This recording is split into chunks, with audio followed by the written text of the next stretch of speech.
Good afternoon. Today we're in 1 Samuel 19, 20, and 21. In chapter 19, Saul spake to Jonathan his son and to all his servants that they should kill David. But Jonathan, Saul's son, delighted much in David. And Jonathan told David, saying, Saul my father seeketh to kill thee. Now therefore I pray thee, take heed to thyself until the morning, and abide in a secret place, and hide thyself. And I will go out and stand beside my father in the field where thou art, and I will commune with my father of thee, and what I see, that will I tell thee. And Jonathan spake good of David unto Saul his father, and said unto him, Let not the king sin against his servant, against David, because he hath not sinned against thee, and because his works have been to thee very good. For he did put his life in his hand, and he slew the Philistine. And the Lord wrought a great salvation for all Israel. Thou sawest it, and did rejoice. Wherefore, when wilt thou sin against innocent blood, to slay David without a cause? And Saul hearkened unto the voice of Jonathan, and Saul sware, As the Lord liveth, he shall not be slain. And Jonathan called David, and Jonathan showed him all of those things, and Jonathan brought David to Saul. And he was in his presence, as in times past. And there was war again. And David went out and fought with the Philistines, and slew them with a great slaughter, and they fled from him. And the evil spirit from the Lord was upon Saul, as he sat in his house with his javelin in his hand, and David played with his hand. And Saul sought to smite David even to the wall with the javelin, but he slipped away out of Saul's presence. And he smote the javelin into the wall, and David fled and escaped that night. Saul also sent messengers unto David's house to watch him and to slay him in the morning. And Michal, David's wife, told him, saying, If thou shalt not thy life tonight, tomorrow thou shalt be slain.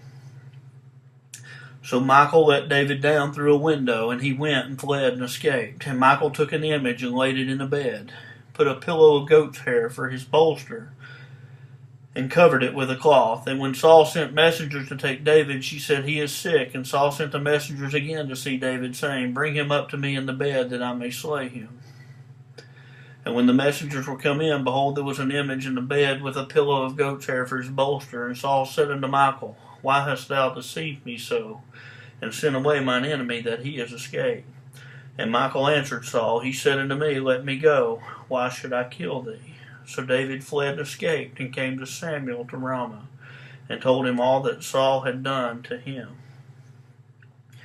And he and Samuel went and dwelt in Naioth. And it was told Saul, saying, Behold, David is at Naioth in Ramah. And Saul sent messengers to take David. And when they saw the company of the prophets prophesying, and Samuel standing as appointed over them, the Spirit of God was upon the messengers of Saul, and they also prophesied. And when it was told Saul, he sent other messengers, and they prophesied likewise. And Saul sent messengers again the third time, and they prophesied also. Then went he also to Ramah, came into a great well that is in Secu. And he asked and said, Where are Samuel and David? And one said, Behold, they be at Naioth in Ramah. And he went thither to Naioth in Ramah, and the Spirit of God was upon him also, and he went on and prophesied, until he came to Naioth in Ramah. He stripped off his clothes also, and prophesied before Samuel in like manner, and lay down naked all that day and all that night. Wherefore they say, Is Saul also among the prophets? Chapter 20. And David fled from Naioth in Ramah, and came and said before Jonathan, What have I done? What is mine iniquity? What is my sin before thy father, that he seeketh my life? And he said unto him, God forbid, thou shalt not die. Behold, my father will do nothing either great or small, but he will show it to me. And why should my father hide this thing from me? It is not so. And David sware moreover, and said, Thy father certainly knoweth that I have found grace in thine eyes. And he said, Let not Jonathan know this, lest he be grieved. But truly as the Lord liveth, as thy soul liveth, there is a step between me and death. And then said Jonathan unto David, Whatsoever thy soul desireth, I will even do it for thee. And David said unto Jonathan, Behold, tomorrow is a new moon, and I shall not fail to sit with the king at meat. But let me go, that I may hide myself in the field unto the third day at even. If thy father at all miss me, then say, David earnestly asked leave of me, that he might run to Bethlehem his city, for there is a yearly sacrifice there for all the family. If he say thus, It is well, thy servant shall have peace. But if he be very wroth, then be sure that evil is determined by him. Therefore thou shalt deal kindly with thy servant, for thou hast brought thy servant into the covenant of the Lord with thee. Notwithstanding, if there be in me iniquity, slay me thyself. For why shouldest thou bring me to the Father? And Jonathan said, Far be it from thee, for if I knew certainly that there were evil determined by my father to come upon thee, then would not I tell it thee? Then said David to Jonathan, Who shall tell me? Or what if the father answereth thee roughly? And Jonathan said unto David, Come, and let us go out in the field. And they went out both of them into the field. And Jonathan said unto David, O Lord God of Israel, when I have sounded my father about tomorrow any time, or the third day, and behold, if there be good toward David, and then I send not unto thee, and show it thee, the Lord do so, and much more to Jonathan. But if it please my father to do thee evil, then I will show it thee, and send thee away, that thou mayest go in peace, and the Lord be with thee, as he hath been with thy father. And thou shalt not only, while yet I live, show me the kindness of the Lord, that I die not, but also thou shalt not cut off thy kindness from my house forever. No, not when the Lord hath cut off the enemies of David, every one from the face of the earth. So Jonathan made a covenant with the house of David, saying, Let the Lord even require it at the hand of David's enemies. And Jonathan caused David to swear again, because he loved him, for he loved him as he loved his own soul.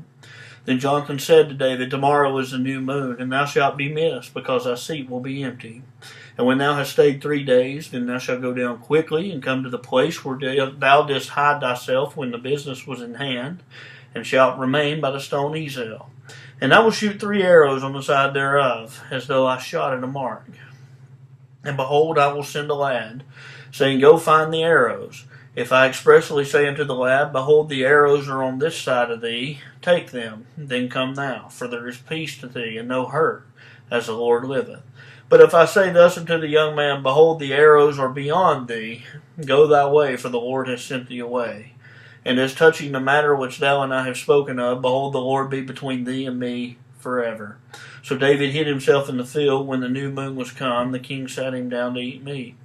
And the king sat upon his seat, and at other times, even on the seat by the wall. And Jonathan arose, and Abner sat by Saul's side, and David's place was empty. Nevertheless, Saul spake not anything that day, for he thought, Something had befallen him. He is not clean, surely he is not clean.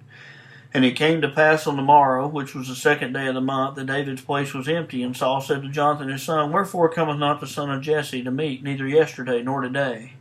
And Jonathan answered Saul, David earnestly asked leave of me to go to Bethlehem. And he said, Let me go, I pray thee, for our family hath a sacrifice in the city, and my brother, he hath commanded me to be there. And now I have found favor in thine eyes, let me get away, I pray thee, and see my brethren. Therefore he cometh not to the king's table. And then Saul's anger was kindled against Jonathan, and he said unto him, Thou son of the perverse rebellious woman, do not I know that thou hast chosen the son of Jesse to thine own confusion, and to the confusion of thy mother's nakedness? For as long as the son of Jesse liveth upon the ground, thou shalt not be established, nor thy kingdom. Wherefore now send and fetch him unto me, for he shall surely die. And Jonathan answered Saul his father, and he said unto him, Wherefore shall he be slain? What hath he done? And Saul cast a javelin at him to smite him, whereby Jonathan knew that it was determined of his father to slay David. So Jonathan arose from the table in fierce anger, and did eat no meat the 2nd day of the month, for he was grieved for David, because his father had done him shame. And it came to pass in the morning that Jonathan went out in the field at the time appointed with David, and a little lad with him. And he said unto his lad, Run and find out now the arrows which I shot.